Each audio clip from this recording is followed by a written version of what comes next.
We've spoke a lot here on the channel about the depreciation of the value of electric vehicles. Used EVs are actually financially a very good deal if you're looking for a used car. They are often a lot cheaper than their petrol, gas, diesel equivalents. But the downside to that is, of course, the depreciation in the value. Now, if it's great if you're buying that outright at first, but obviously over time, then your car, because that's your car at that point, will also lose a lot of value over the next few years. And a really extreme example of that has been found in the US recently. A 2023 Porsche Taycan, which obviously 2 years old. It's not an old car. It's the EV version of that car. Now, it originally sold for the standard market value at the time of $109,000. It recently sold, this car, this owner, sold for $54,000, which, if you're doing the maths, is just a smidge under half the original value. Now, you might be wondering, well, what's wrong with it? Has it got a window missing? Is there a wheel missing? No, nothing like that. The guy's not even driven it that far. 27,000 miles in 2 years, which that's not much. That's kind of standard, really. For the US, that's probably quite small, to be honest, if he's using it for an everyday runaround anyway. Now, this is really terrible for that owner, obviously. They've lost 50k, just over 50k on the value of their car in 2 years, which makes it financially an incredibly poor investment, really, when you think about it.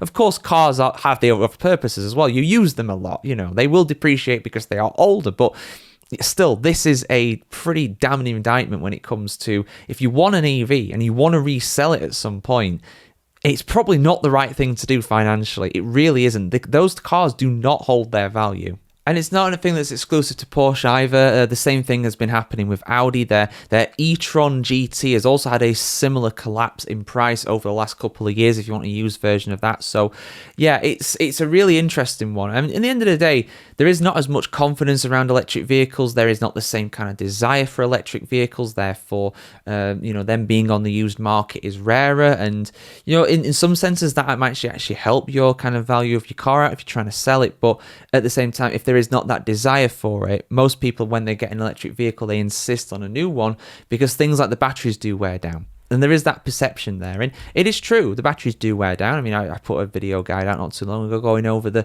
best ways to maintain the health of your EV batteries for as long as possible. So yeah, it's really quite interesting. That is a massive one. And it's not, like I said, it's not the only one, of course, but it's something that we're going to see a lot. So if you're wanting to get a used car right now, the cheapest, the most bang for your buck right now, effectively, is to go for an EV.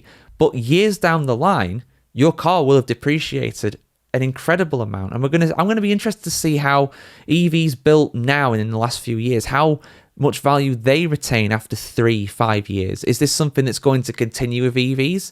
I think it will. Until the perception of EVs that are used being unreliable is gone, whether that is a true representation or not, that is still the general consensus of people, but especially those that haven't owned an EV, that are going for their first one as well. So, yeah, interesting, guys. Let us know your thoughts in the comments below. Are you surprised by this news? I'm surprised at the severity of it. That is a huge amount of depreciation in just 2 years in the value of a car. Your thoughts in the comments below. Like, share, comment, subscribe if you want to see more like this, and have a fantastic day, guys. See you very soon.